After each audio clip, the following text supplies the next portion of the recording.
Hey, what's going on, wonderful people? Welcome back to the Living the Life Show. I'm your host, Columbus Cody, and I thank you so much for joining me today for the verse of the day. Now, today's verse, we're going to look at 4 things that we don't usually ask God, but we should. All right, let's look at it together. So this is Proverbs chapter 139, verse 23 and 24, and we're going to read the New Living Translation. And this is what it says. Search me, O God, and know my heart. Test me and know my anxious thoughts. Point out anything in me that offends you, and lead me along the path of everlasting life. Several things we need to ask God to do for us. 1, search us. Search us. We don't ask God that often because we're afraid of what he will find. Here's the key, though. God sees and knows all, so we can't hide anything from him. Him searching us is to help reveal to us what he sees. One of the greatest tricks of the enemy is for us to be self-deceived, for us to think a certain way about ourselves when that is not what God sees. What we want in our life is to see ourselves the way God sees us. And that will always allow us to stay on the path he's called us to.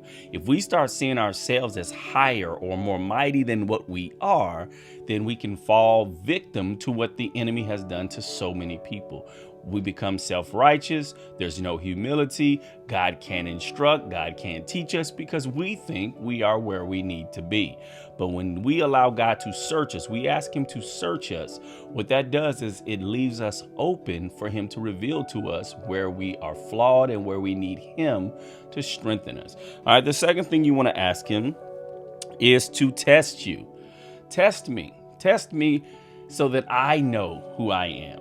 See, a lot of times we don't know where we stand until we see the test, until the rubber meets the road, until it gets hot in the kitchen. We don't know if we can really handle it. Now, no one wants to ask God to test them because we don't want the pressure. We don't want the pain. We don't want the what the test is going to bring. But believe it or not, we have to have the test for us to see ourselves, for us to know ourselves. Now, the Bible tells us this, and it's something I've always appreciated, is that God won't put more on us than we can bear. So if you are going through a tough moment, if you're going through a testing time, you can handle that thing. If you have God in your heart, you can handle that thing because he will be there with you to pull you along the way. The next thing he says, point out anything in me that offends you. Point out anything in me that offends you. That's important for us to see and to hear because we need to know. Again, not think we know, but need to know. God, is there anything in my life that is not like you? Because it's so easy. It is so easy to think we have arrived because I don't do what he does, and at least I don't live like she does. We begin comparing ourselves to others versus letting God show us and point out to us if there's anything in our life that offends him. Now, once he shows you what you are doing that is offensive to him, you have a choice to make. You can then choose to, Lord, I didn't realize that was offensive to you, and change. Or you can make an excuse for why that's not such a big deal. Unfortunately, we live in a world that tries to mask and tries to give an excuse or an alibi for what we want to do. We give our flesh more power to control us than what we do for the Spirit of God. So when God reveals to you what it is that's offensive to him, take note and turn around. The last thing we need to ask him to do is to lead us along the path of everlasting life. So, Father, if you will lead me, you have revealed to me what I need to know about myself. You've shown me what I do that is not what you want in my life. You've shown me what I've done that has been offensive to you. Now, will you please lead me on the path that leads to everlasting life? Lead me on the path that leads me closer to you. And if you pray those things and you ask for those things, God will do those things. And when he does them, you will find yourself on the path that will lead others to the path that will lead them to Christ. And that is our ultimate goal as believers, is to live a life that is a representation of Christ to others so that they too will seek after the Lord and the things of God. All right.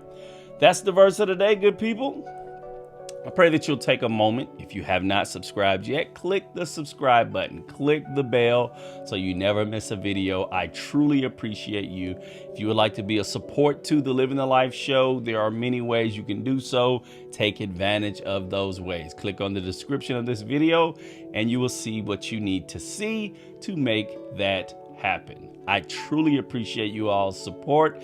I thank you so much for all that you've done to make the Living the Life show great, and there's greater down the road. All right, make sure you watch it, share it, and live it. Now let's get busy living the life. Did you know that you could actually support the YouTube channel and podcast? That's right. If you have a desire to be a blessing to the show, there's many different ways you can do it. We have Venmo, PayPal, Cash App, and you can use the website to make a donation. Any donation will help, and every donation will be used to pour into the lives of others. So if you want to click on the description of this video, you can find all of the information you need to make a donation. God bless you, and thank you for your support.